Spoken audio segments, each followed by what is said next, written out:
Ana kidung rumeksa ing wengi teka hayu luputa ing lara atoh ing bilahi kabeh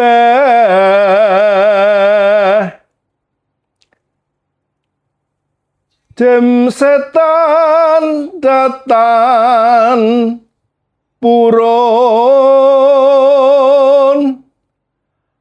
paneluhan tenung tan wani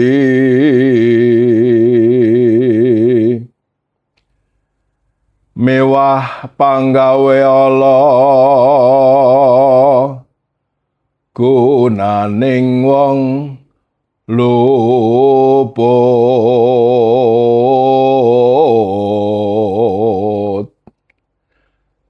Agni hatemahan tirta maling arta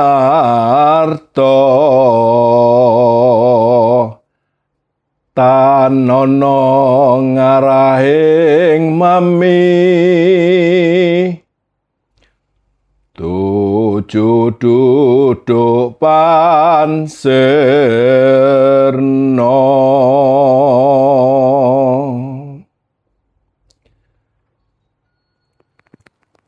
Ruwatan Nuswantara. Rahayu, rahayu, rahayu.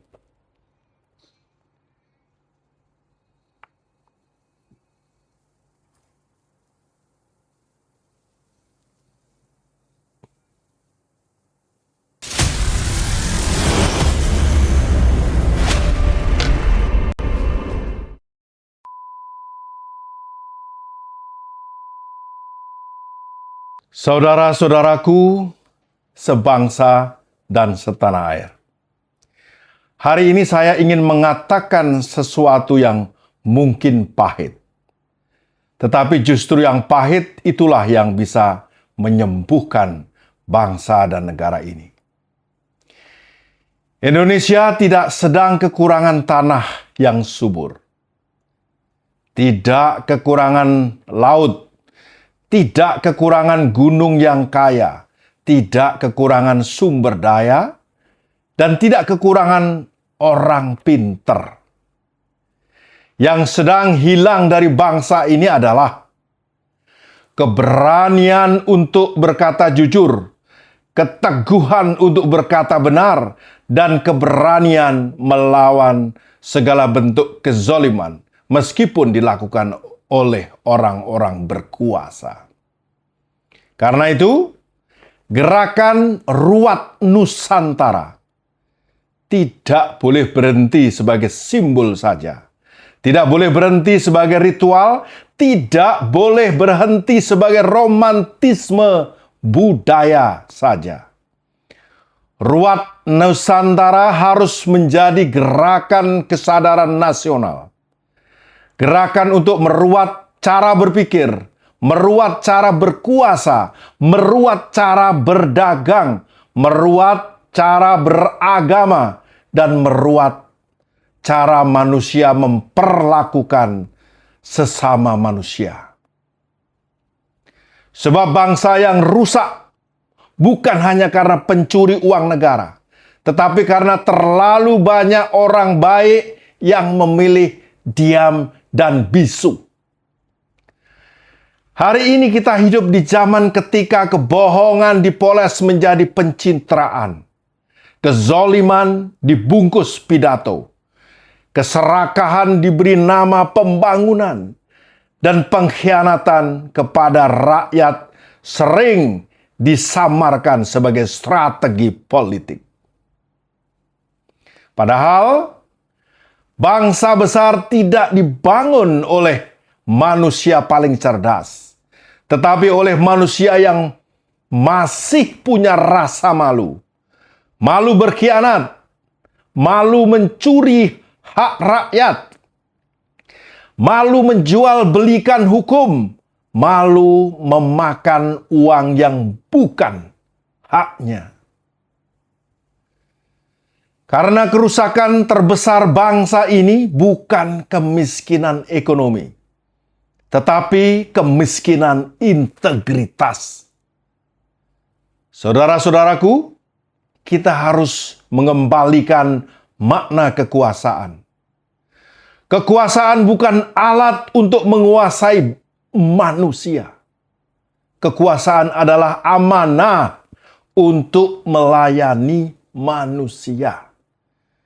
Dalam tradisi luhur Nuswantoro, pemimpin disebut pengayom, bukan pemilik rakyat. Bukan penguasa nasib manusia. Pemimpin sejati bukan yang paling ditakuti, tetapi yang paling sanggup memikul penderitaan rakyatnya. Maka harus lahir budaya baru di negeri ini. Bahwa jabatan bukan kemewahan, politik bukan perdagangan, dan hukum bukan alat tawar-menawar. Jika hukum bisa dibeli, maka rakyat akan kehilangan kepercayaan. Dan ketika rakyat kehilangan kepercayaan, negara perlahan kehilangan jiwanya. Saudara-saudaraku, Indonesia juga sudah terlalu lama dipisahkan antara orang-orang yang pintar, yang kehilangan nurani, dan orang religius yang memusuhi ilmu. Padahal kebijaksanaan sejati lahir ketika akal dan hati berjalan bersama. Spiritual sejati bukan soal pakaian, bukan soal simbol, bukan soal seberapa panjang doa dipertontonkan. Spiritualitas sejati terlihat dari keberanian membela yang lemah, kejujuran saat tidak diawasi, dan kemampuan menolak keuntungan haram meskipun tidak ada yang melihat.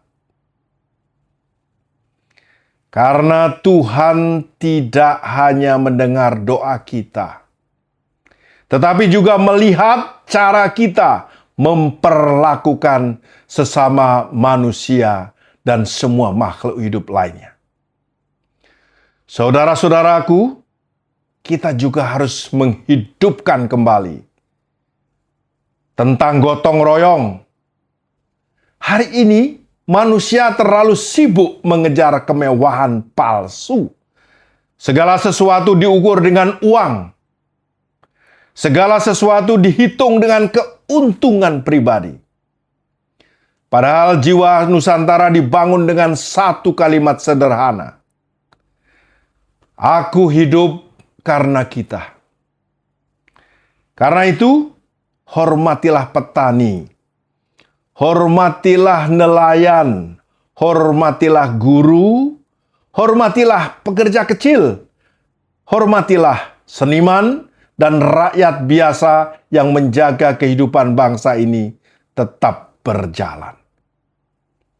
Sebab sebuah bangsa runtuh bukan ketika musuh datang dari luar, tetapi ketika sesama anak bangsanya tidak lagi saling peduli. Dan hari ini, kita juga harus mulai membersihkan bahasa publik kita.